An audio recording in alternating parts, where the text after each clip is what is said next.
Hello, good evening, everyone. Myself, Dr. Mansi Patil from Kolhapur.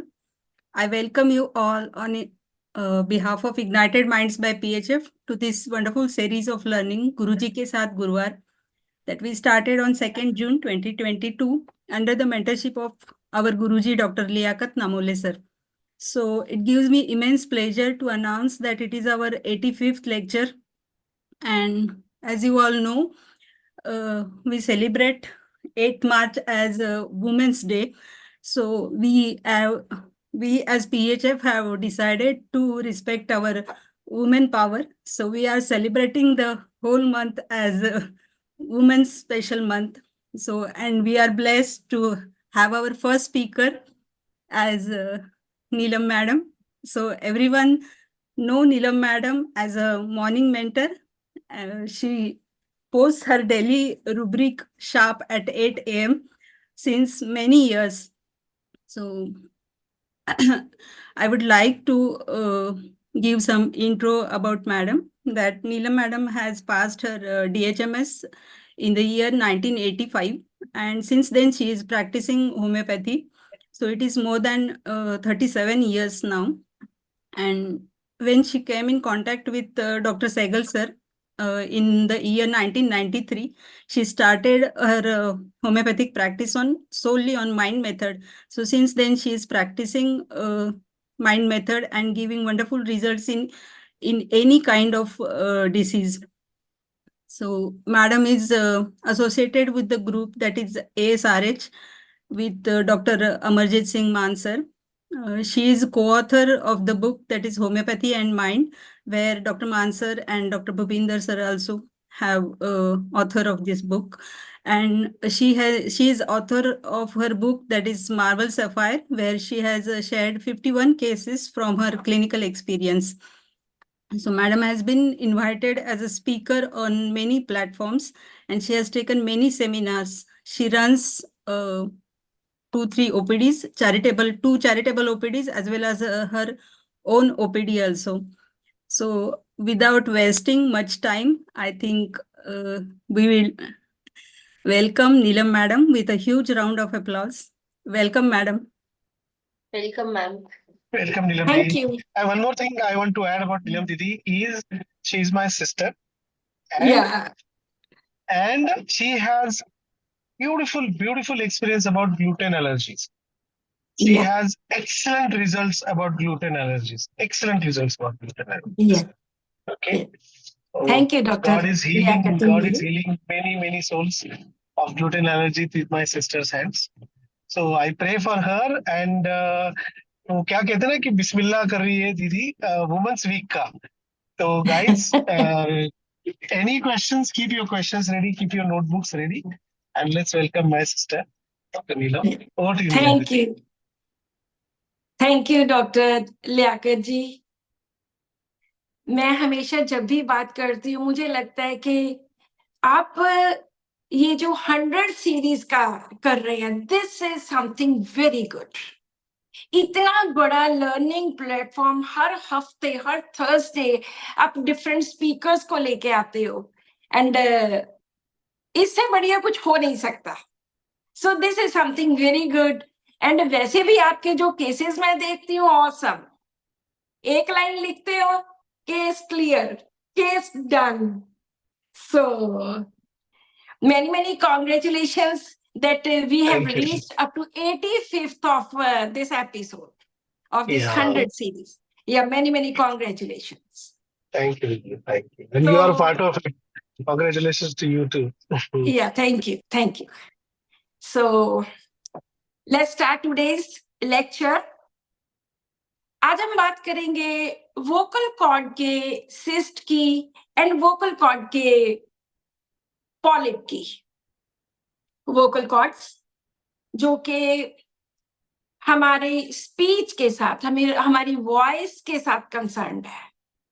हम बोलते हैं because of vocal cords, लेकिन कई बार क्या होता है कि वोकल कॉर्ड में कोई सिस्ट हो जाता है या कोई पॉलिप हो जाता है जिसकी वजह से पेशेंट बोल नहीं सकता.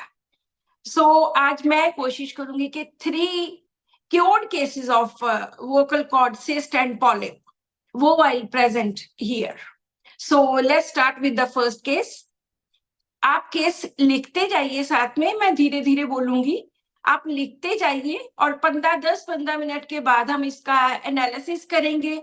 आप अपना एनालिसिस मेरे एनालिसिस के साथ मैच कर सकते हैं. हम रूब्रिक्स बनाएंगे. जब हम होम्योपैथी प्रैक्टिस करते हैं तो this is totally different from allopathy. Allopathy में पेशेंट आता है, उनको 2 बातें बताता है, वो 2 दवाइयां लिखते हैं, काम खत्म.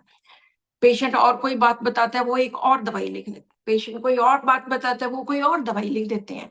सो they keep on writing medicine. लेकिन होम्योपैथी में ऐसा नहीं होता. होम्योपैथी में हमें हर एक पेशेंट के लिए एक मेडिसिन की जरूरत होती है.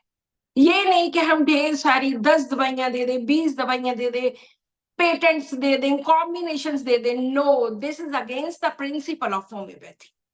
जो भी हमारे डॉक्टर्स 1 से 2 से ज्यादा दवाइयां इस्तेमाल करते हैं, वो अकॉर्डिंग टू प्रिंसिपल्स काम नहीं करते.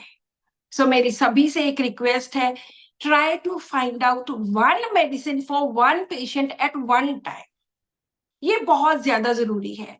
अगर आप पेशेंट को क्योर देना चाहते हो, उस केस में सक्सेसफुल होना चाहते हो, तो उसके लिए एक मेडिसिन की जरूरत पड़ेगी, ओनली वन मेडिसिन.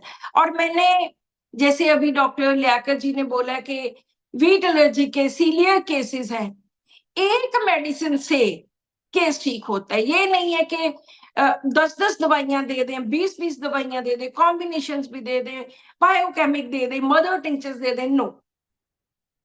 सो एक होम्योपैथ का सबसे बड़ा काम है दवाई की सिलेक्शन करना.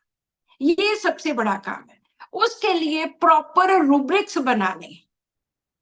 पेशेंट सिम्टम देता है, हम रूब्रिक्स बनाते हैं, उनको कुछ अपनी मेडिकल बुक्स की रेपर्टरी के अकॉर्डिंगली उनको कन्वर्ट करते हैं. This is the most difficult task. ये इसी में हमने लर्न करना है, इसी को हमने और से और ज्यादा प्रैक्टिस करना. सो सबसे पहले स्टार्ट करते हैं एक केस से. ये एक लड़की है, सिंगर है, 40 इयर्स की, गाने गाती है, बहुत सालों से उसका ये पेशा है. वो एक रिनाउंड सिंगर है.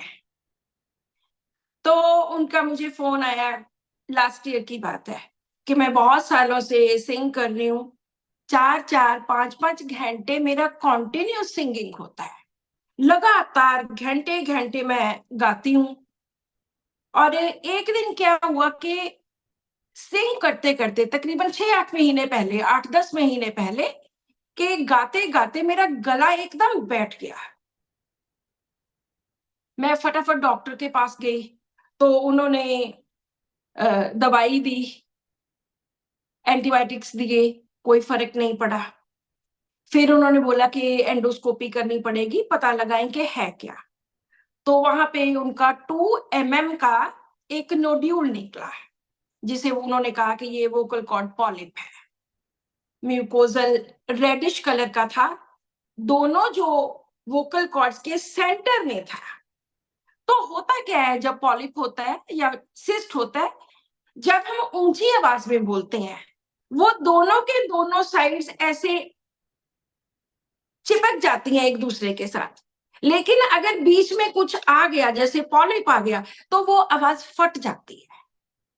तो ये जो सिंग करते थे, इनकी आवाज, ऊंची आवाज नहीं निकलती थी. तो इन्होंने ईएनटी वालों को दिखाया, फिर दूसरे, कम से कम इन्होंने 5-6 डॉक्टर्स को दिखाया. फिर इन्होंने दोबारा, फिर आफ्टर 3 months, 3 महीने के बाद, दवाई खाने के बाद, इन्होंने दोबारा से अपना एंडोस्कोपी कराई, जिसमें वो जो 2 mm वाला पॉलिप था, वो अब 3 to 4 mm उन्होंने लिख दिया कि थोड़ा बड़ा हो गया. She took homeopathic medicine also. एक डॉक्टर ने उनको चंडीगढ़ में दवाई दी. तो मैंने पूछा कि कितनी दवाइयां थी. शी सेड के 4-5 मेडिसिन थी. और 4 months मेडिसिन ली, तब भी इनको फर्क नहीं पड़ा. इन्होंने बोला कि जब भी मैं ऊंची आवाज में बोलती हूँ या ऊंचा जोर लगा के बोलना चाहती हूँ, मेरी आवाज क्लियर नहीं होती, वो फट जाती है, होर्स काइंड ऑफ हो जाती है। और मेरे रेस्पिरेटरी सिस्टम पे भी इस चीज का असर होने लग गया। फिर इन्होंने लुधियाना दिखाया और कहीं दिखाया, काफी सारे डॉक्टर्स को दिखाने के बाद बाय चांस इन्होंने मेरी वीडियो देखी, जो एक मैजिकल केसेस 3 मैजिकल केसेस वाली वीडियो है यूट्यूब पर, वो उन्होंने देखी। तो उन्होंने देखा कि मैंने ये एक सिंगर का केस ठीक किया है। तो मैंने पूछा कि अपने बारे में बताइए, अपनी फैमिली के बारे में, घर के बारे में। मैं सभी से इस तरह के क्वेश्चंस करती हूँ ताकि उनके बारे में, उनकी पर्सनैलिटी के बारे में जान सकूं। अक्सर यही होता है कि अगर हम पेशेंट के बारे में, उसका गुस्सा जानना है, उसका रहन सहन जानना है, उसकी साइकी जाननी है, तो उसकी फैमिली के अकॉर्डिंगली हमें देखना पड़ेगा। फैमिली कैसी है, किसके साथ रहते हैं। तो मैंने उनसे पूछा कि अपनी फैमिली के बारे में बताइए।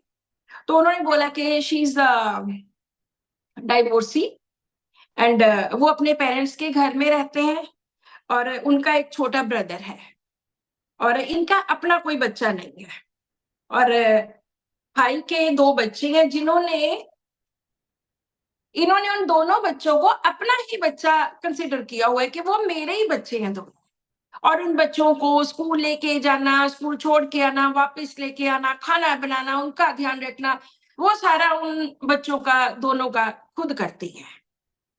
तो मैंने पूछा कि गुस्सा वगैरह कितना आता है, तो उन्होंने बोला कि गुस्सा तो कम ही आता है, लेकिन अगर कभी बोल दूं, अगर कुछ कह हो जाए मेरे से किसी को, फिर मुझे बहुत ज्यादा पछतावा होता है और गिल्ट बहुत होता है। बार बार मैं सॉरी सॉरी कहती रहती, चिंता बहुत होती है, बच्चों की चिंता होती, जो दोनों बच्चे हैं उनकी चिंता होती है।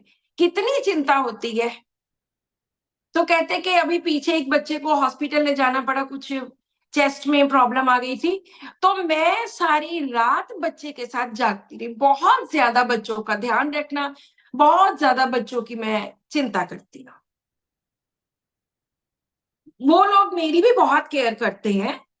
मतलब उन्होंने इस तरह से बोला कि ऐसे नहीं कि मैं ही करती हूँ, वो लोग भी मेरी बहुत केयर करते हैं, क्योंकि ये पैसे कमाती हैं और उसी पैसों से घर चलता है।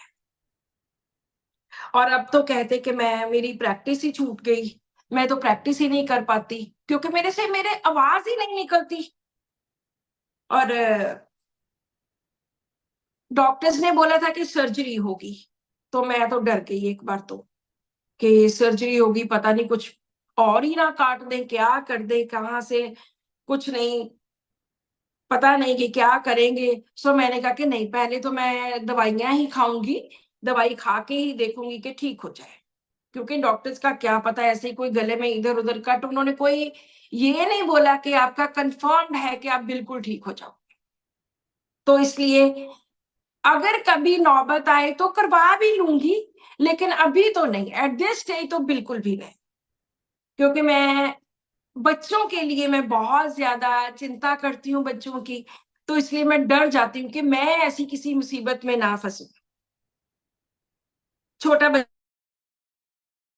मेरा ध्यान उसी में ही रहता है कि बाहर चला गया, देखूं क्या कर रहा है, कहाँ घूम रहा है। और क्योंकि आजकल बड़ी उल्टी सीधी खबरें आती हैं, वो तो खबरें मुझे बहुत ज्यादा परेशान कर देती हैं। मैं कोई भी ऐसी उल्टी सीधी खबर नहीं सुन सकती। सो दिस इज द केस। उन्होंने एक बात और बोली कि सिंगिंग मेरा प्रोफेशन है और मैंने कई सालों से एक बहुत अच्छा मुकाम पाया है। बहुत सारे मेरे शोज होते हैं और ये मुकाम जो मैंने हासिल किया है, मैं उसको किसी भी हालत में खोना नहीं चाहती। सो दिस इज द केस। हम जब भी कोई केस लेते हैं, मैं उसको दोबारा पढ़ती, सारे को दोबारा पढ़ती हूँ, उसको अंडरस्टैंड करने की कोशिश करती हूँ कि इसमें मेन कौन सी चीजें हैं। इस केस में भी जो मुझे लगा वो 3-4 मेन चीजें, और उसकी मैं एक स्टोरी बना के अपने दिमाग में कि ये एक लड़की है, सिंगिंग उसका प्रोफेशन है, आज उसने एक अच्छा मुकाम पाया है, खुद को वो समझती है कि यस, मैं I have done something.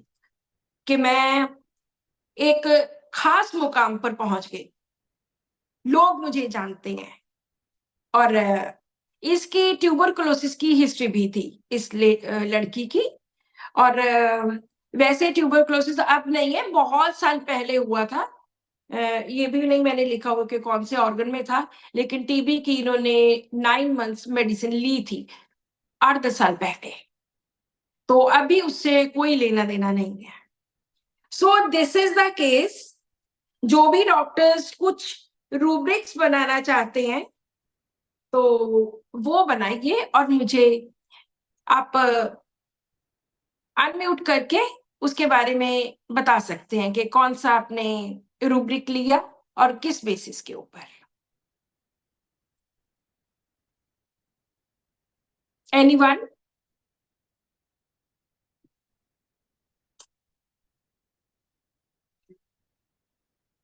Actually madam, जी इसमें एक रूब्रिक तो चूंकि वो sorry doctor Mohammad Liaquat Qaiser from Pakistan Lahore, और जी इसमें इसमें जो मुझे फील हुआ है, क्योंकि वो बच्चों के बारे में बहुत ज्यादा टेंशन लेती हैं, जी जी। इम्पेशेंट अबाउट चिल्ड्रन, हम्म जो मेन मुझे रूब्रिक नजर आ रही है, इम्पेशेंट अबाउट चिल्ड्रन और एंजाइटी अबाउट चिल्ड्रन। और उस पे जो खबरें होती हैं उस पे बहुत ज्यादा अफेक्ट करती हैं, तो हॉरिबल न्यूज अफेक्ट, वो जी वाली वो बिल्कुल रूब्रिक, वो वाली बिल्कुल। रूब्रिक मुझे मुझे केस इन 3-4 रूब्रिक के गिर्द घूमता हुआ नजर आ रहा है। Thank you. जी गुड, बहुत अच्छा। और कोई डॉक्टर्स?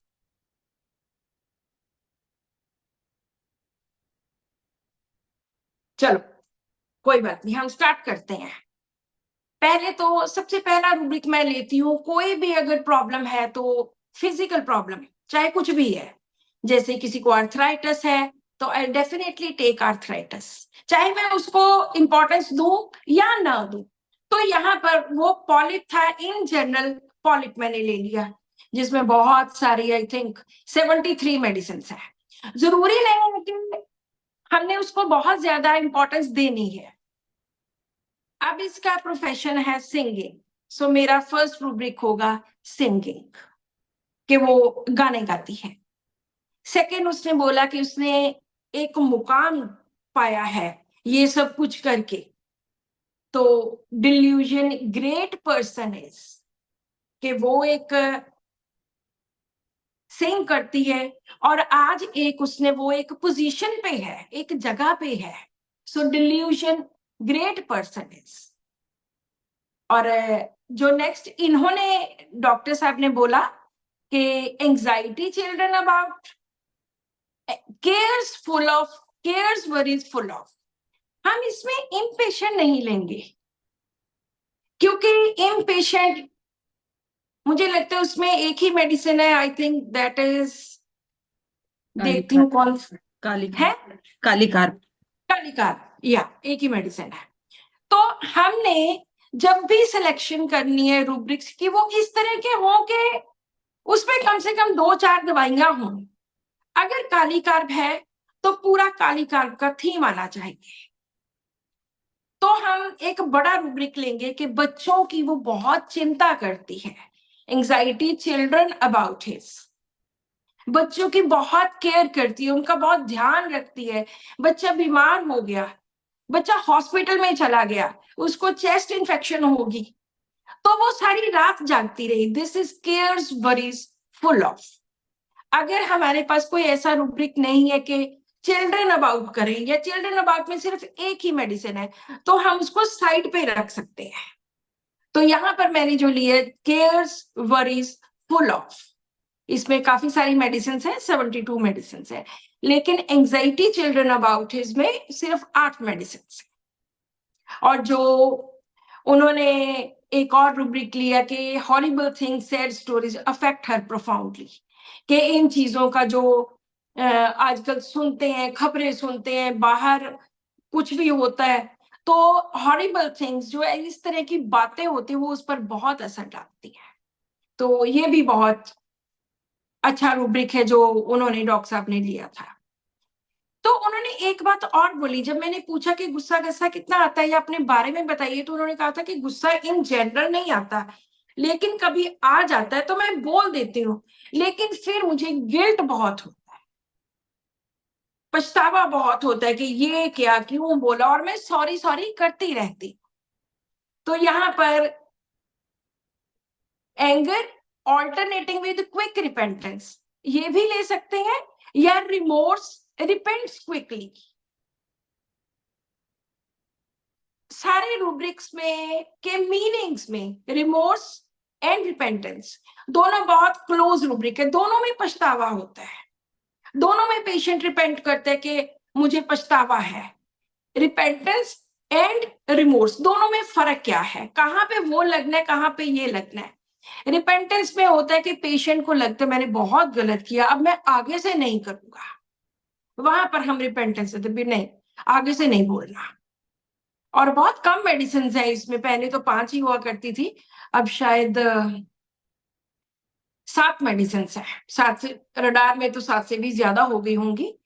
तो anger alternating with quick repentance, साथ के साथ गिल्ट फील होना, ये जो गिल्ट है ये रिपेंटेंस है। और remorse and remorse repents quickly, जल्दी से, बहुत जल्दी, साथ के साथ पछतावा हो जाना कि ये मैंने क्या किया, ये मैंने क्यों बोल दिया। Quick, quick is very important, quick, साथ के साथ, 2 मिनट में, 5 मिनट में, झट से। तो जब ये सारे के सारे मैंने रूब्रिक्स डाले, मैं बहुत बार हैरान होती हूँ कि 10-12 रूब्रिक डाले कि क्या उन रूब्रिक्स में मेरी एक मेडिसिन निकल सकती है। तो इसमें जैसे ही ये सारे रूब्रिक्स डाले तो द मेडिसिन वाज सल्फर, क्योंकि सल्फर में रिपेंटेंस बहुत होता है, सल्फर खुद को समझता बहुत है। और अगर हम ले वो, क्योंकि उसने 2-3 बार बोला कि यस मैंने ये मुकाम पाया है, तो यहाँ पे थोड़ी सी ईगोटिज्म भी दिख सकती है। वो भी अगर ले तो सल्फर में ईगोटिज्म बहुत होती है, रिमोर्स होता है, पछतावा बहुत ज्यादा होता है। तो उनको जो मेडिसिन मैंने दी, हम किसी भी पेशेंट की जब मेडिसिन स्टार्ट करते हैं तो 30 पोटेंसी से करते हैं, ऑलमोस्ट ऑलवेज 99% केसेस में 30 से स्टार्ट करते। तो मैंने इनको सल्फर 30 की 2 डोज दी। सल्फर के पैरेलल जो मेडिसिन आई वो थी फॉस्फोरस, उसके साथ ही लेकेसिस। लेकिन फॉस्फोरस में क्विक रिपेंटेंस बिल्कुल भी नहीं होता। फॉस्फोरस एक ऐसी पर्सनैलिटी है जो बहुत अफेक्शनेट होते हैं, जितना प्यार उनको दे दो उससे दुगना प्यार वो वापस करते हैं। लेकिन रिमोर्स, क्विकली रिपेंट्स, ऐसा बिल्कुल नहीं होता। और लेकेसिस में भी डिटो ऐसे ही है कि ना तो उनमें रिपेंटेंस होता है क्विक, ना रिमोर्स होता है। सो वो दोनों मेडिसिन बिल्कुल भी इसमें कवर नहीं हो रही थी, क्योंकि ये बात उन्होंने खुद बोली कि मुझे गिल्ट बहुत होता है और मैं सॉरी सॉरी करती रहती। जो बात पेशेंट खुद से बोले वो बात हम छोड़ नहीं सकते। सो सल्फर 30 की मैंने 2 डोज दी कि कभी ले लो, दूसरी फिर मेरे साथ बात कर लेना, तो मैं बता दूंगी कब लेनी है। एंड अगले हफ्ते नेक्स्ट वीक ही उनका मुझे फोन आया कि डॉक्टर साहब मेरा तो गला बिल्कुल ही ठीक हो गया और मुझे तो लगता है कि मैं अच्छी तरह से गा सकती हूँ। तो मैंने कहा कोई बात नहीं, आप गा के रियाज करके देखिए कि किस तरह से आवाज आपकी कितनी ठीक है। तो उन्होंने बोला कि मैंने कल भी रियाज थोड़ा सा किया, आज भी किया, और मैं चाहती हूँ कि अब मैं 3-3, 4-4 घंटे रियाज करती हूँ और मैं चाहती हूँ कि मैं करूं। मैंने कहा जी करिए, बिल्कुल करिए। और उनको दूसरी डोज लेने की जरूरत नहीं पड़ी। और 1 महीने के बाद उनको फिर से मैंने मेडिसिन का उनका आया कि 1 महीना और खा लेती हूँ। Then I did not send sulphur, it was only placebo. तो एक ही डोज से उनका गला बिल्कुल ठीक हो गया, उनका पॉलिप जाता लगा, एंड अगेन उन्होंने अपना सिंगिंग का प्रोफेशन दोबारा से जस्ट थोड़े दिनों के बाद ही स्टार्ट कर लिया। और उन्होंने मुझे बहुत, जो बाद में उन्होंने लिख के भेजा कि मेरा एक प्रोग्राम हुआ और आई एम सो हैप्पी 1 महीने के बाद कि इतना बढ़िया हुआ, पहले से भी ज्यादा हुआ। और जब भी ये इन्होंने फोन किया बाद में 2-3 बार, हर बार हाथ जोड़ के कि डॉक्टर साहब थैंक यू, मैंने इतनी दवाई खाई थी 6-8 महीनों से, कोई फर्क नहीं पड़ा, लेकिन जैसे ही आपकी वो एक डोज ली, so this is the beauty of homeopathy. कहते हैं कि होम्योपैथी एक आर्ट है, ये आर्ट है मेडिसिन की सिलेक्शन का अकेला। और हम रिपीटेड दवाइयां नहीं देते कि सल्फर शुरू कर दी तो 30 में दे दी, 200 में दे दी, कॉन्टिन्यूसली खाई चले। इतनी होम्योपैथी की एक सिंगल डोज में पावर है, क्योंकि ये हम पेशेंट के अंदर एनर्जी इंट्रोड्यूस करते हैं कि उसकी एक डोज भी बहुत काम कर सकती है।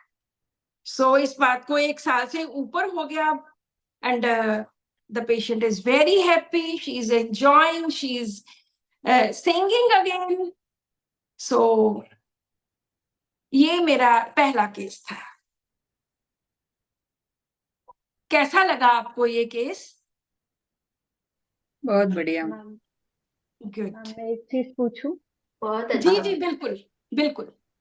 मैम, जैसे उसने बोला था कि उसने एक मकाम पाया है और मैं उससे वो हटना नहीं चाहती, तो मैम ऐसे में हम एक्सक्लूसिव टू और फियर ऑफ लूजिंग पोजीशन नहीं लेते? एक्सक्लूसिव टू हम कहाँ लेंगे? यहाँ पे एक्सक्लूसिव टू में पेशेंट कहता है कि जब भी कभी मैंने मेडिसिन लेनी होती है तो मैं किसी स्पेशलिस्ट को दिखाता हूँ, सुपर स्पेशलिस्ट को दिखाता हूँ, एचओडी को दिखाता हूँ, जहां पे वो खुद को बहुत ज्यादा समझ पाए कि आई एम समथिंग, और मैं छोटे मोटे डॉक्टर को नहीं दिखाता। वहां पर हम एक्सक्लूसिव टू लेते हैं। ऐसे अगर पेशेंट बोलते हैं कि मैं सिंग करता हूं, मैंने ये मुकाम हासिल किया है, तो वो खुद के बारे में बोल रहे हैं that he is something great. हम इस तरह से लेते हैं। एक्सक्लूसिव टू में होगा कि मैं बहुत ज्यादा स्पेशल हूं, मुझे स्पेशल ट्रीटमेंट चाहिए। Okay ma'am. हाँ, तो वहां पे दूसरी तरह से हम सोच सकते हैं। और दूसरा आपने क्या बोला था? Fear of losing position. नहीं, उसने किसी भी डर की बात नहीं की। अगर वो Okay. बार बार ये बात कहती, अभी आएगा एक केस ऐसा भी, अगर वो बार बार ये बात कहती कि डॉक्टर साहब मुझे डर है कहीं मैं खो ना जाऊं इस सारे में, कहीं मेरा प्रोफेशन ना खत्म हो जाए, कहीं मैं गा ना सकूं, मुझे इस बात का डर, वो डर वाली उसने कोई भी बात नहीं की। सो इसलिए जो उसने नहीं बोला तो वो हम ऐसा नहीं ले सकते। नहीं, उसने मैम जैसे उसने ये बोला था ना कि मेरा मकाम पे मैं पहुंची हूँ, मैं वहां से मैंने हटना नहीं मुकाम हासिल किया है, चाहती। या तो ये नहीं कि अब मेरा मुकाम खो रहा है, वो अभी भी उसकी ट्राई चल रही है कि मैं ठीक हो जाऊं, उसी मुकाम तक रहूं। अगर वो ये बोलती कि आज मैंने मुकाम हासिल किया है और इसके खो जाने का डर है कि कहीं मैं सारी उम्र गा ही ना सकूं, कहीं मेरा गला ठीक ही ना हो, वो इस तरह की बातें करती, फिर वहां पे हम सोच सकते थे कि उसको अपनी पोजीशन, अपना जो मुकाम हासिल किया उसके खो जाने का डर है। लेकिन अभी उसने ऐसा नहीं बोला था, उसने सिर्फ ये बोला कि मैंने एक मुकाम हासिल किया।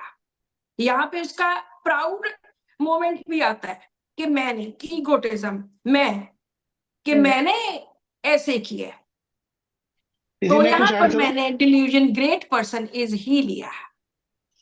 मैं कुछ ऐड करूं दीदी यहाँ जी पर? जी जी बिल्कुल। To answer exclusive, to remember exclusive, very easy. Exclusive मतलब the person who keeps excluding others, exclude या करते चलता है। Okay, कि he will try to say that how different and unique the person is, and he will exclude कि मैं गली के डॉक्टर के पास नहीं जाता, मेरा स्पेशल डॉक्टर के पास जाता हूँ, मेरा खाना भी एक जगह से आता है। कहते थे ना नेहरू जी के कपड़े जो है वो कश्मीर से इस्त्री होकर आते थे या इटली से होकर आते थे, ऐसी कुछ एक कहावत थी, बचपन में हमने सुनी थी। वो एक्सक्लूसिव होता है, मतलब ओनली मेड फॉर हर। वो कहते ना कि ये मेरा पति सिर्फ मेरा है, that is exclusive. Okay, and ये पोजीशन वाला जो रूब्रिक है जो दीदी बता रही है, वो लगी वेल्थ में भी बहुत है अभी भी, कि मेरा सिर्फ Yeah. हाई पिच नहीं लग रहा है, मतलब she is able to manage, मतलब वो अभी भी अपने ईगो में, अपने वेल्थ में, अपने ग्रेटनेस में है कि भाई मेरे को पॉलिप भी हो गया है, फिर भी मैं हाई पिच नहीं गा पा रही हूँ, मैं अभी भी गा पा रही हूँ।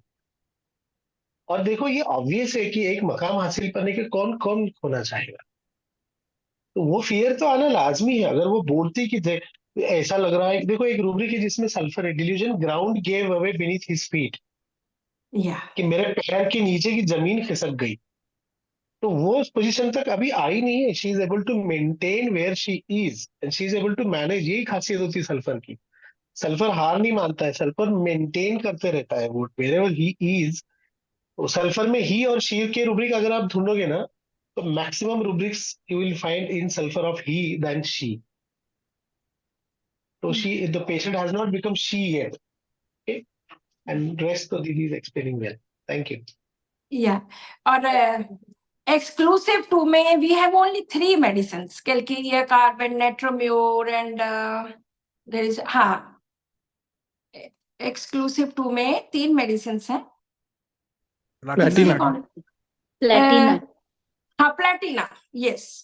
और मैं आपको एक्सक्लूसिव 2 का मैं एक छोटा सा केस बीच में बताती हूँ कि एक बार मेरे पास एक पेशेंट आए और उनके सारे हाथ पे सोरियासिस के बड़े बड़े पैचेस बने हुए थे, क्रैक्स इधर। बहुत अमीर बंदा था, बहुत ज्यादा, मतलब पूछो मत कि कितनी उसके पास वेल्थ थी, बहुत ज्यादा। तो जब वो मेरे पास आए तो मुझे कहते कि मैंने पीजीआई से ट्रीटमेंट करवाया, मैंने फलाने एचओडी से करवाया, और एलोपैथी में इसका कोई ट्रीटमेंट नहीं है। मैं जब भी किसी के पास जाता हूं तो हमेशा मेरे मन में होता है कि मैं किसी सुपर स्पेशलिस्ट को, स्पेशलिस्ट भी नहीं, सुपर स्पेशलिस्ट को दिखा। तो उनको मैंने नेट्रोम्योर दी थी जिससे उनका सोरियासिस वगैरह सब ठीक हो गया था, और तकरीबन उनका 1 साल ट्रीटमेंट चला, क्योंकि कभी चेंज ऑफ वेदर में उनको प्रॉब्लम आ जाती थी, कभी समर्स में। लेकिन जो उनका मेन वो था कि मैं हमेशा ही किसी, क्योंकि वो खुद को समझता है कि आई एम समथिंग, बाकी सबको, डॉक्टर साहब ने जैसे बोला कि बाकी सबको एक्सक्लूड कर दो, I am the thing only.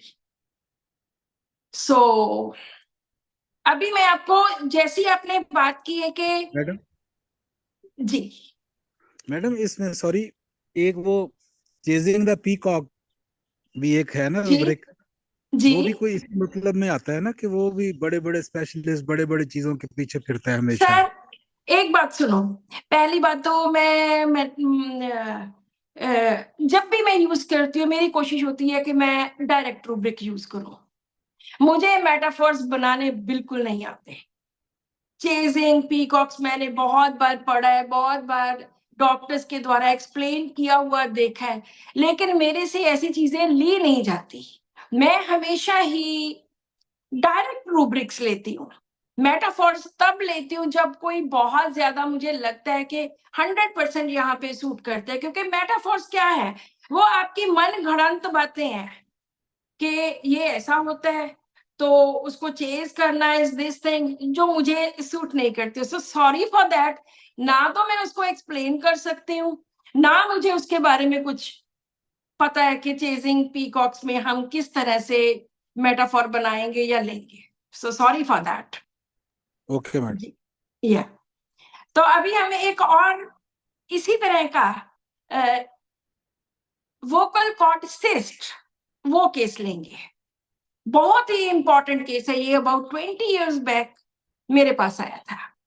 तो अब जो मेरे पास इस केस की डिटेल नहीं है, लेकिन जो मैं बोलूंगी वो आप सुनिए, और जो वो पेशेंट बोलता है वो आज तक मेरे दिमाग में वैसे ही फिक्स है। एक पेशेंट आता है, सिंगर है, बहुत रिनाउंड सिंगर, और मुझे आके एक बहुत बड़ी गाड़ी में आया, बाहर गाड़ी, बाहर 3-4 उसके बंदे, खूब ऊंचे लंबे, गन पकड़ी हुई साथ में खड़े हैं बाहर। तो कोई लेके आए मेरे पास, मैंने कहा जी हाँ जी। कहते कि मेरे गले में वोकल कॉर्ड में सिस्ट हो गया है। और मैंने पीजीआई से, हमारे यहाँ पंजाब में पीजीआई सबसे बड़ा इंस्टीट्यूट है, यहाँ पे बहुत सारे लोग जब बहुत बड़ी बड़ी बीमारियां होती तो वहां पर ही जाते हैं। तो उन्होंने बोला कि मैंने पीजीआई से 1.5 साल से ट्रीटमेंट करवा रहा हूं, और उन्होंने बोला है कि ये सिस्ट है, इसको उन्होंने स्टीरॉइड्स दिए, उन्होंने एंटीबायोटिक्स दिए, पता नहीं क्या क्या दिया, कोई फर्क नहीं पड़ा। और उन्होंने बोला कि अब सर्जरी होगी इसकी, लेकिन सर्जरी के बाद हम आपको गारंटी नहीं देते कि आपका गला ठीक हो जाएगा। उस पेशेंट ने बोला कि मैं डॉक्टर साहब 5 बार अपनी रिकॉर्डिंग्स कैंसिल कर चुका हूं 1.5 साल से, मेरे से गाया ही नहीं जाता, मेरे से ऊंची आवाज ही नहीं निकलती। मैंने कहा फिर? तो उसने क्या बोला कि कहता कि डॉक्टर साहब बड़ी मुश्किल से ये मैंने इतनी मेहनत करके ये मुकाम हासिल किया है कि लोग मुझे जानते हैं कि ये फलाना बंदा आ रहा है। अगर मेरा गाना बंद हो गया, मेरी तो सारा काम खत्म हो जाएगा। मुझे यही डर है कि मेरी जो सोसाइटी में पोजीशन है उसका क्या होगा, इस बात का मुझे डर है। लोग मुझे कैसे देखेंगे, मेरी इतनी अच्छी इतनी बढ़िया मेरी पोजीशन है, उसका क्या होगा। मुझे ये डर ज्यादा सताए जा रहा है, क्योंकि मैं इतने सालों से गा रहा हूं और अब 1.5 साल से मैं एक भी सॉन्ग नहीं निकाल सका। उस टाइम पे कैसेट्स आया करती थी और वो हर 3-4 महीने में एक आधी कैसेट निकाल देता था। अभी तो टाइम बदल गया, अभी तो यूट्यूब एंड ऑल दैट बहुत कुछ आ गया। तो डॉक्टर साहब मुझे इस बात का बहुत डर है कि मेरी जो पोजीशन है, मेरा जो रुतबा है, कहीं वो खो ना जाए। तो बहुत शुरू के दिनों की बात है, इट वॉज अबाउट 2003-4 की शायद बात है। तो मैंने उनके 3-4 इसके साथ रिलेटेड रूब्रिक्स लिए। पहला तो वो ट्यूमर्स, बेनाइन, सिस्टिक, जो उन्होंने बोला कि मैं आज एक मुकाम तक पहुंच गया हूं और लोग मुझे जानते हैं। डिल्यूजन ग्रेट पर्सन इज कि उसने वो हासिल किया है, एंड डिल्यूजन डिस्टिंग्विश्ड कि मेरी लोग मुझे जानते हैं, जानते पहचानते हैं, उसकी प्रतिष्ठा है, उसका मान सम्मान है। और हो क्या जाएगा अगर वो नहीं गा रहा? तो fear, social position about his, अपनी जो उसकी सोसाइटी में पोजीशन है उसके बारे में उसको डर लग रहा है। Fear to lose his lucrative position, जो इतनी अच्छी उसकी पोजीशन है, जो उसका इतना मान सम्मान बना हुआ है, जो उसका रुतबा है, उसके खो जाने का डर। और एक मैंने ऑब्जर्व किया, boaster, braggart, rich wishes to be considered as, क्योंकि वो बाहर इतनी बड़ी गाड़ी में आया। तब लोगों के पास इतनी बड़ी बड़ी गाड़ियां नहीं हुआ करती थी, 20-22 साल पुरानी बात है। तो ये सब कुछ देखते हुए जब मैंने अपने लैपटॉप में ये ऐसे रूब्रिक्स डाले, अगेन आई वाज एस्टोनिश्ड कि उसमें एक ही मेडिसिन थी, दैट वाज विरेट्रम एल्बम। और विरेट्रम का मैंने उनको 30 की एक डोज दी। मैंने कहा, वहां मेरा वीकली यूनिट है मोहाली में, वहां पे आए थे ये, तो मैंने उनको बोला कि आप अगले हफ्ते मुझे फिर से दिखाइएगा। और आप इमेजिन नहीं करोगे, उसने मुझे बोला कि आज रात को भी मेरी रिकॉर्डिंग है और मुझे नहीं लगता कि मेरे से होगी। पता नहीं क्या हुआ, उस विरेट्रम एल्बम ने क्या जादू किया। उस रात जो उसकी रिकॉर्डिंग थी, उसने 5 गाने रिकॉर्ड किए जो वो 1.5 साल से नहीं गा सका था। ही रिकॉर्डेड 5 सॉन्ग्स और वो इतना हैरान था कि ये हुआ क्या, ऐसा क्या जादू हो गया कि होम्योपैथी की अभी तो एक पुड़ी ली थी, दोपहर को ली, रात को उसकी रिकॉर्डिंग थी। This is the beauty of homeopathy. मैं तो ऐसे केसेस देख के हैरान हो जाती हूँ कि कितनी मास्टर मेडिसिन है ये। सिर्फ 4-5 रूब्रिक्स लिए, सभी में बाई चांस एक ही मेडिसिन है। जो उसकी सेकेंड मेडिसिन आती है दैट इज लैकेसिस, उसमें कोई सोशल पोजीशन का नहीं है, उसका कुछ डर नहीं है। तो यहाँ पे उसके मन में डर, जो लड़की वाला पिछला केस था उसमें कोई डर नहीं था, लेकिन इस केस में उसको डर था कि मेरी जो पोजीशन है कहीं वो ना मैं खो ना दूं। और वैसे भी विरेट्रम वाले बड़े ऐसे ही होते हैं, बड़े फुकरे काइंड ऑफ पीपल होते हैं, अपने साथ 4-4 बंदों को लेके जाना, इस तरह के होते हैं। और जब अगली बार आए तो वो कहते डॉक्टर साहब हैरानी होगी भाई, मैंने उसी दिन इतने गाने गा लिए, 5 सॉन्ग्स रिकॉर्ड कर दिए।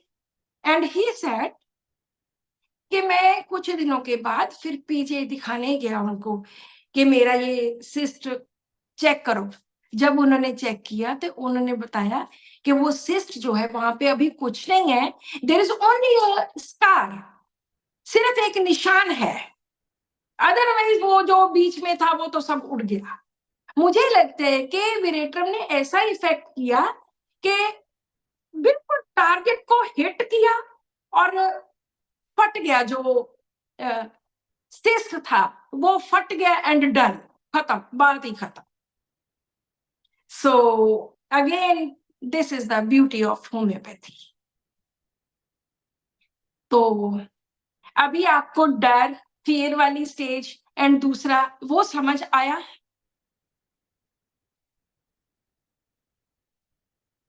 हेलो एवरीवन, सभी जाग जी। रहे हैं? जी मैम। Yes madam. यस जी, मैम। मैंने सोचा पता नहीं मैं बोली जा रही हूँ, एवरीबॉडी स्लीपिंग। जी, सो अभी हम एक और केस करेंगे, वोकल कॉर्ड का। ये भी बहुत ही सुंदर केस। मैडम जी। दोनों केस बहुत ब्यूटीफुली आपने बड़े जबरदस्त तरीके से हल किए और माशाल्लाह जबरदस्त मजा आ गया। बैटम एल्बम पे तो कमाल हो गया। Thank you, thank you. Thank you, अभी हम एक और केस करेंगे। Thank you ma'am.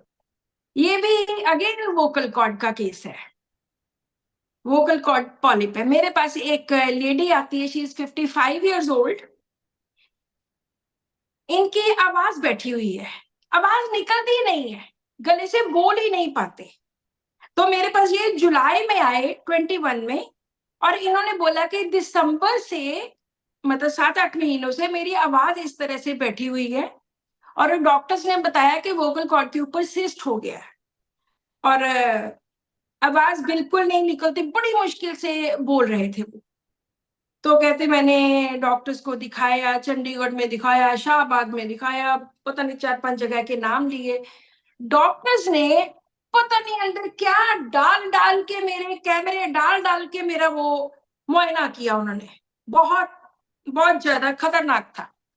अंदर वो दैट वाज एंडोस्कोपी, उन्होंने एंडोस्कोपी की, उसको बोल रहे थे कि कैमरे डाल डाल के उन्होंने मेरे साथ ऐसा किया। और मैंने कभी होम्योपैथी नहीं ली, लेकिन हमारे एक रिलेटिव हैं, उन्होंने मुझे बोला कि आप चलो होम्योपैथी लो इसके लिए, अगर 4-6 महीने तो हो गए दवाई लेते हुए, कोई फर्क नहीं पड़ा। और मुझे कहते कि तब आप अमेरिका गए हुए थे, फिर मैं आपकी वेट करती रही कि जब आप आओगे फिर मैं आते आपको दिखाऊंगी। सो आप कल ही आए और आज ही मैं आपके पास, मुझे पता चल गया कि आप आ गए। तो मैंने पूछा पहले कभी होम्योपैथी ली? वो कहते नहीं, पहले कभी होम्योपैथी नहीं ली, पहली बार लेने जा रही हूँ। और हमारे रिलेटिव है, उन्होंने बताया, उन्होंने आपकी बड़ी तारीफ की है। क्या वाह, ओके। तो मैंने कहा इससे और क्या प्रॉब्लम होती है? कहते कुछ नहीं, बस बोलना ही नहीं जाता है। अभी भी मेरी आवाज देखो कैसी निकल रही है। और एलोपैथी लेती हूँ, उसके तो साइड इफेक्ट इतने, पेट में गैस इतना, यहाँ पे भरा भरा, और बहुत देर से मैं ले ही जा रही हूँ, लेकिन उससे कोई फर्क नहीं, उल्टा और ही मेरे पास गैस वूस बन गई, एसिडिटी बन गई, ऐसा है।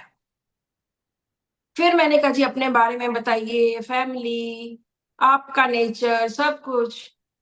तो वो कहते कि गुस्सा गुस्सा तो आता है, कभी कभी आ जाता है, बोल देती हूँ, और 2 मिनट में 5 मिनट में ठीक बोल देती हूँ, कह देती हूँ, निकाल देती हूँ, और कह कू के 2-4 मिनट में ठीक है। ये नहीं कि मैं अपने दिमाग में रखती हूँ वो बात, मैं नहीं, मैं बोल के बात खत्म।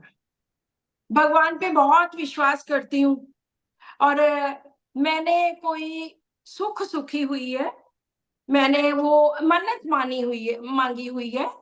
तो मैं वहां पे गुरुद्वारे हर शनिवार इतवार को जाती हूँ, और वो वहां से हम प्रेयर करते हैं। और मैंने कहा और किसी बच्चों की चिंता, कोई और चिंता? कहते नहीं, कोई भी चिंता नहीं है, ना बच्चों की चिंता है, ना किसी चीज की चिंता है। बस एक यही है कि मेरी आवाज नहीं निकलती। तो मैंने कहा कि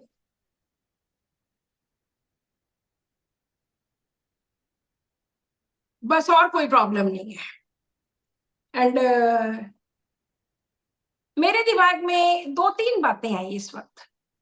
पहली बात तो जो उन्होंने जिस तरह से मुझे एक्सप्रेस करके बताया कि वो मेरे अंदर पता नहीं क्या कैमरे डाल डाल के पता नहीं क्या किया मेरे साथ, मुझे तो बिल्कुल पसंद नहीं आया। So this was, what was this? This is light desire. ये लाइट डिजायर जानने वाली इच्छा नहीं है, ये लाइट डिजायर है कि झमेला। ये जो झमेला है, जो उन्होंने पता नहीं अंदर क्या डाला, झमेला।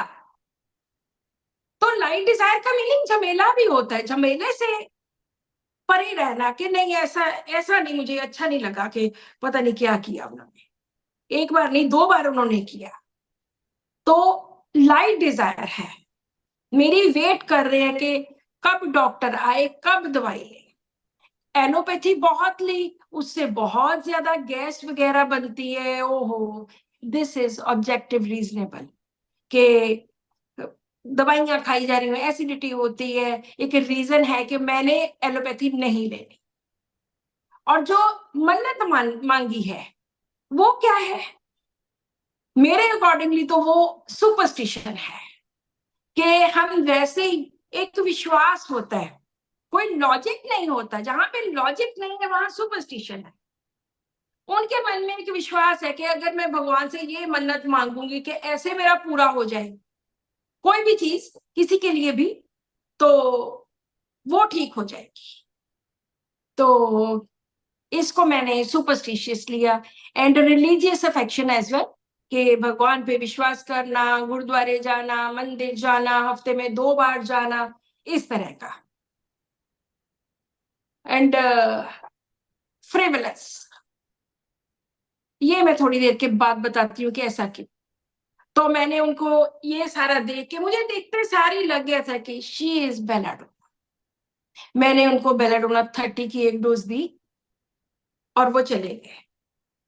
2-3 महीने नहीं आए, मुझे कुछ नहीं पता ठीक हुए नहीं हुए। उसके बाद महीने, 2 महीने के बाद, 1 महीने के बाद, 1.5 महीने के बाद कि उनका बेटा आया कि दवाई दे दो, वो ठीक है। कितने ठीक है, कुछ नहीं बताया। मैंने दवाई फिर से रिपीट कर दी, बेलाडोना 30। एंड फिर वो 6 महीने मेरे पास नहीं आए। 6 महीने के बाद फिर से आते हैं, फिर भी उनका बेटा आता है कि दवाई दे दो जी। फिर दवाई रिपीट कर दी। जब पूछा कैसे, बस ठीक है जी, वो हमारे पंजाब में ऐसे ही चलता है, बस ठीक है जी, सब ठीक है। तो मेरे पास जब पहली बार दवाई लेके गए, वो 6/7 को लेके गए थे, जुलाई 21 को। और जब दूसरी बार आए तो 6/22 को आए, पूरे 11 महीने के बाद। और मैंने कहा कि आपने अच्छी तरह से पता ही, सिर्फ उस बीच में 3 बार दवाई गई उनकी। और मैंने कहा कि आपने बताया नहीं कि कैसे, कितना अच्छा है। कहते मेरा तो किडनी वाला वो क्रेटिनिन बढ़ गया था, वो भी ठीक हो गया। मैंने कहा कैसे? कहते वही जो दवाई आपने दी थी उससे वो भी ठीक हो गया। I said okay. तो मैंने कहा हुआ क्या था? इतने में मेरे हस्बैंड इधर से आते हैं, डॉक्टर साहब। उनको कहते रुको डॉक्टर साहब, मैंने आपको एक बात बतानी है। कहते जी पिछले साल मैं डॉक्टर साहब के पास आई और इन्होंने एक पुड़ी मेरे मुंह में डाली। अभी मैं यहां से कार तक नहीं गई और मेरी आवाज 100% ठीक हो गई।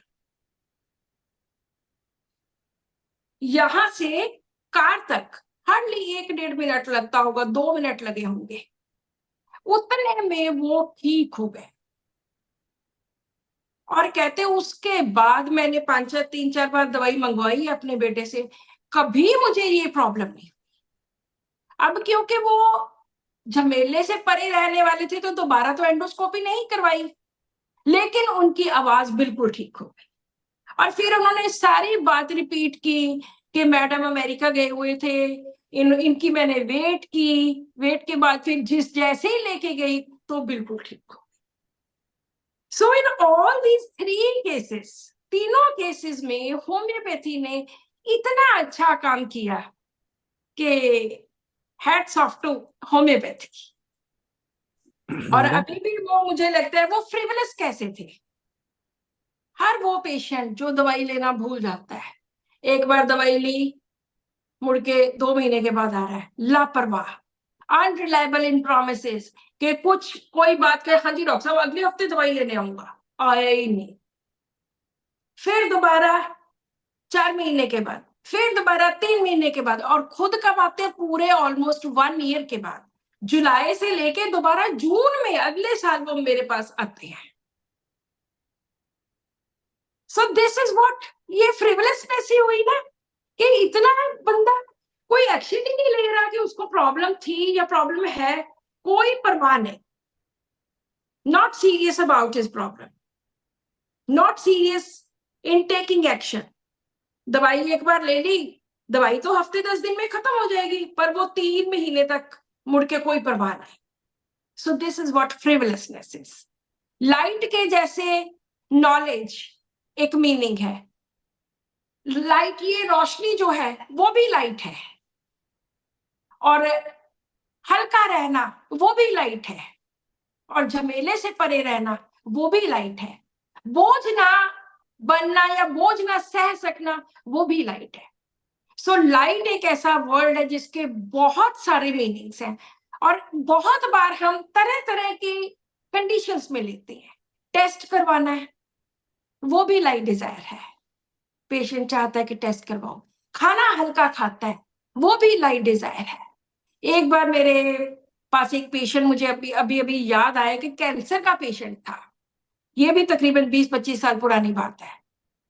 तो मैंने अपनी वीडियोस में भी ये केस बताया हुआ है कि उसको कैंसर हो गया, ऑपरेशन हो गया, इतना बड़ा उसका लेफ्ट किडनी से इतना बड़ा ट्यूमर निकाल दिया डॉक्टर्स ने। उन्होंने बोला कि जहां रहते हो वहां जाके रेडियोथेरेपी या कीमोथेरेपी करवाओ।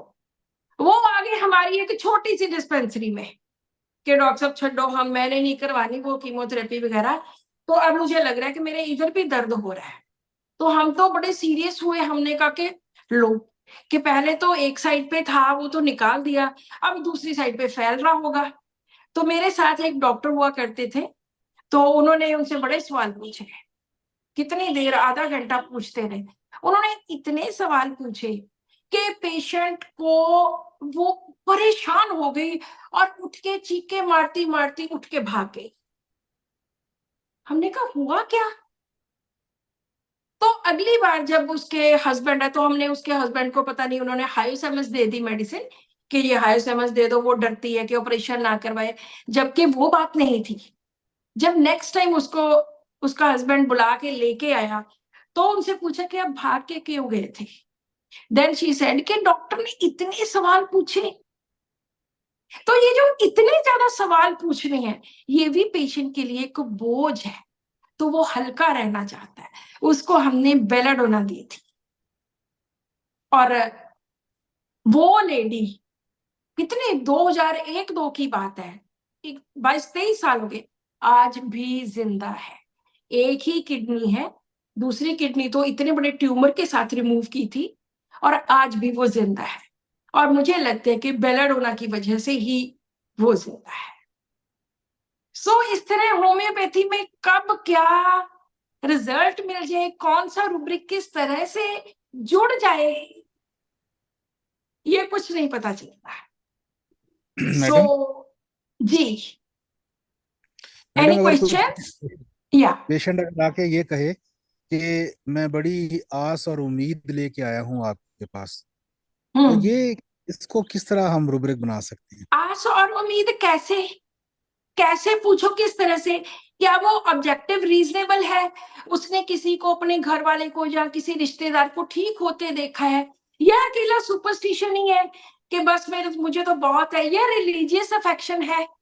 किस तरह से वो प्रेजेंट कर रहे हैं वो ज्यादा इंपॉर्टेंट है। कि मुझे तो बहुत आस है, क्या वहां पे ये हाथ जोड़ना भी इंक्लूड होता है, क्या वहां पे बेगिंग है, क्या वहां पे प्रेइंग है। तो डिफरेंट डिफरेंट पहलू होते हैं हर पेशेंट के अपनी जुबानी वो बात बोलने के। तो वहां पर होपफुल हो सकता है, सुपरस्टिशियस हो सकता है, ऑब्जेक्टिव रीजनेबल हो सकता है, किसी भी तरह से हम उसको ले सकते हैं, किसी भी तरह से। Okay ma'am, any thank other you. Questions ma'am regarding all these 3 cases? Ma'am अभी वाले केस में जो आपने बताया कि वो अपनी रेडियो और कीमो छोड़ के आपके पास आई, तो इसको आपने फ्रिवुलस लिया, तो इसको हम नो सेंस ऑफ डेंजर से कैसे डिफरेंशिएट कर सकते हैं? ये बहुत पुराना केस है। उसको तो ये था कि मैं क्यों छोड़ के आई, हमारे लिए ये इंपॉर्टेंट था। छोड़ के आई, डेंजर की सेंस उसको नहीं पता था कि उसको कैंसर वैंसर है। वो छोड़ के इसलिए आई कि वहां इतनी भीड़ होगी, इतना बड़ा अस्पताल होगा, कहाँ मैं वो झमेले में फंसूंगी। Again that was like desire. वो इसलिए नहीं वहां पे गई कि मैंने नहीं करवाना, मेरे से नहीं उस भीड़ में जाओ लेटे रहो, सुबह से शाम तक लेटे रहो, वो नहीं मेरे से होता। मतलब कितना ज्यादा पक्का, लाइट, हल्का रहने का, बोझ के बिना, कोई बोझ नहीं मुझे चाहिए। सो इसलिए हमने ये लिया।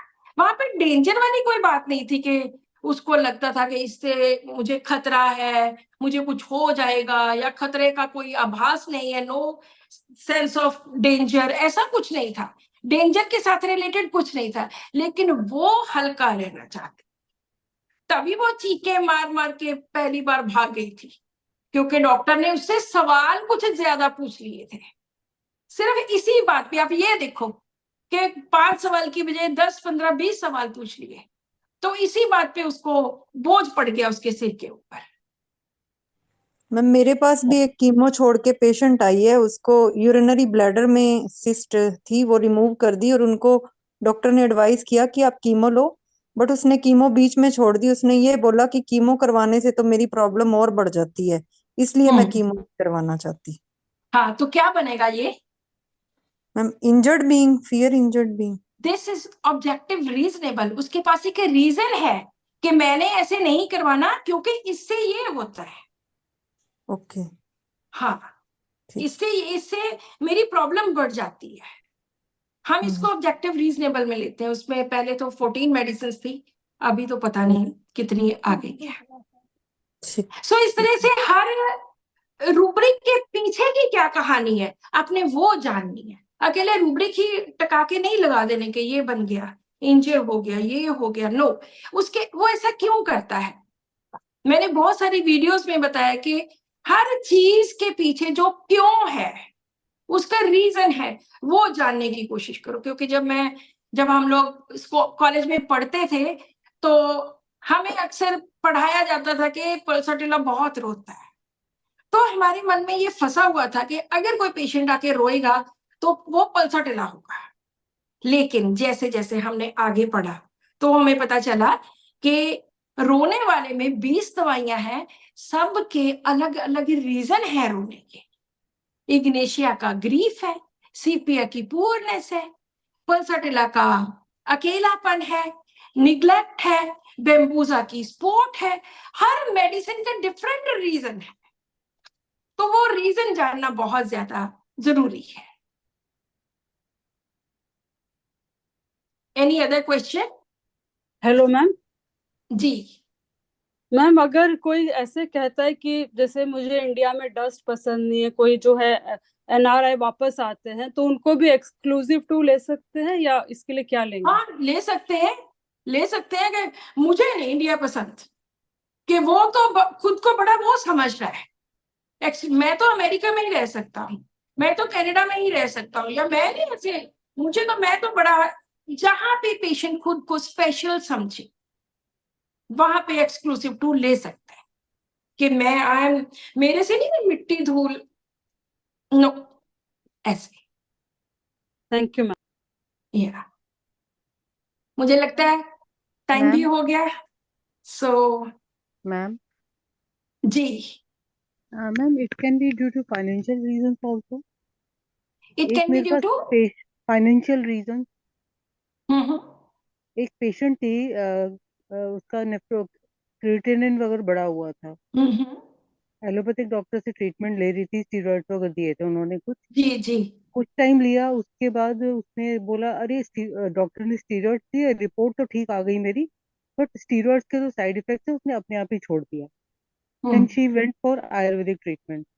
एक कुछ दिन लिया, डॉक्टर अच्छा नहीं लगा, पूछ नहीं रहा, then they came for the homeopathic treatment, फिर फोन पे रिपोर्ट्स भेज दी। अब बार बार कहे कि आप हमें दवाई लिखो, दवाई लिखो, ऐसे कि मेरे को पूरा केस समझना है, मैं दवाई जी नहीं लिख सकती।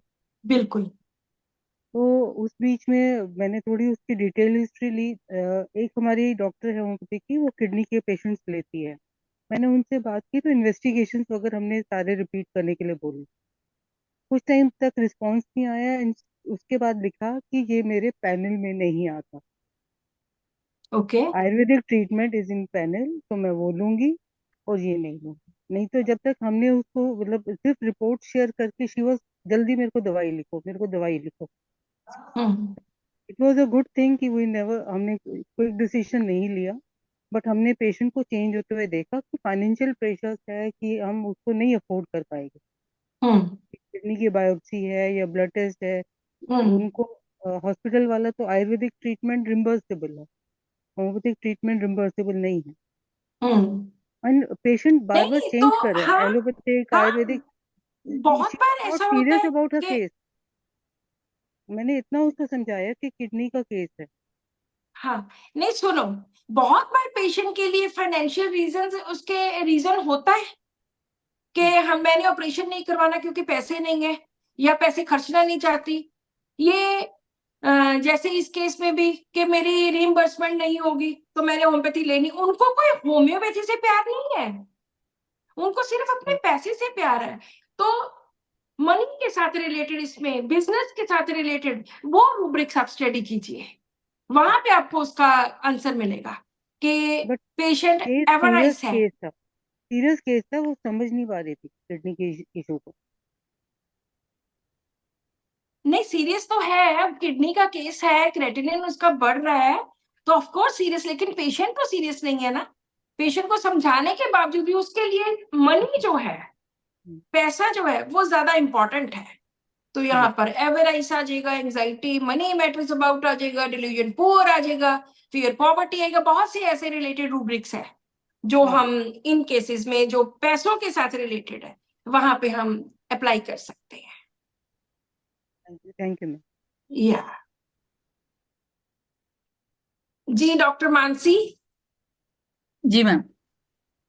या